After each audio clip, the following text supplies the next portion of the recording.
Joining me now, Mary Lovely, Senior Fellow at the Peterson Institute for International Economics. Good to have you back.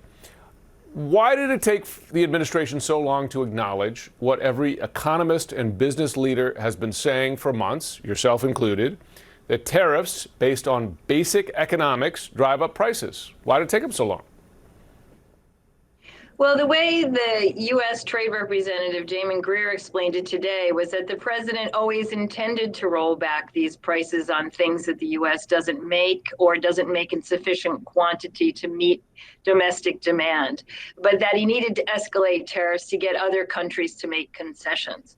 I think that is a bit of a stretch. I think that the administration all along has been contending that producers would eat the tariff, either foreign producers or even domestic businesses.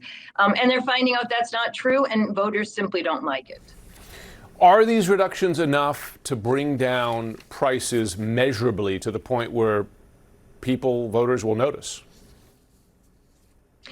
Well, they will affect what I call, the everyday prices. So, if you look at everybody's grocery cart, it has bananas, it has beef, it has coffee. So the things that they're picking are sort of those high touch items. And if the price of these goods does come down, which we expect it will, then consumers will see it. But it's not going to affect anything made with steel and aluminum. It's not going to affect things that are made with wood products like all of which are seeing higher prices because the prices that firms pay for inputs is going to remain high. That has been a real tax, especially on small and medium enterprises who have continued to lose jobs throughout this entire year. Uncertainty is the biggest, most consistent complaint I've heard from business leaders, government officials around the world. They just don't know what the tariff rate's going to be tomorrow, next week, next month. They can't make plans as a result. I mean, you see with a country like Switzerland a couple months ago, it's 39%, now it's 15%. I mean, is the tariff policy any more predictable for nations and businesses now, or are we just on this roller coaster? Well, we were starting to see a little bit of clarity where we had about 15% on average on advanced economies like Japan's, South Korea, the EU, and a higher rate, closer to 20% on most countries that might serve as a China substitute, and then the buts, the China, the India.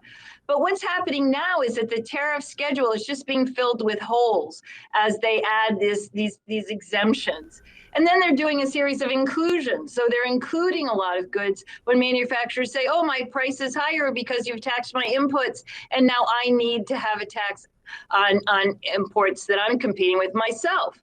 So businesses continue to see the tariff schedule changing day by day. So we've had a little bit of clarity, but just a lot of ongoing and very high frequency changes that will impact particular businesses.